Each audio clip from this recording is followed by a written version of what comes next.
Guys, sa mga nagtatanong doon sa resulta ng votes ko, yan po siya, 'di ba? Clear naman po na 10 senators po yung binutuhan ko, PDP plus si Honasan at si Gonzales and Duterte Youth Party List. Pero nang chinek ko po sa QR code, ito po yung lumabas. Merong si Brosas, si Bato, marami, si Cayetano, si Lito Lapid.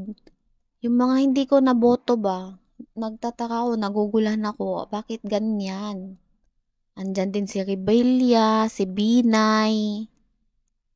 Ang dami nilang ang daming nakalagay dyan kaya di namin naintindihan. Pero at least may proof kami na yan yung nangyayari. 'Di ba? Nandyan din si Rebella May. Klaro naman yung mga boto ko, 10 senators ng PDP plus Honasan at Gonzales. Pero so far di ko nakita si Gonzales dyan sa QR code na yan.